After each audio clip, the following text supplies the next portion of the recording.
ochib, 16ni ayirdik.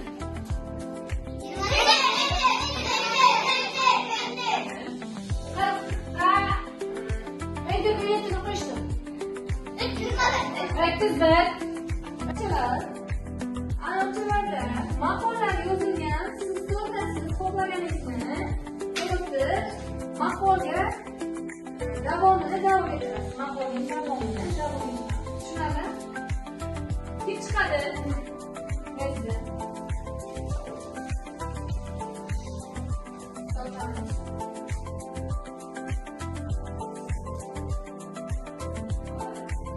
Odobli bola elga manzur. Barakat. Demak, odobli bola elga manzur. Bu yerda misollar yozilgan.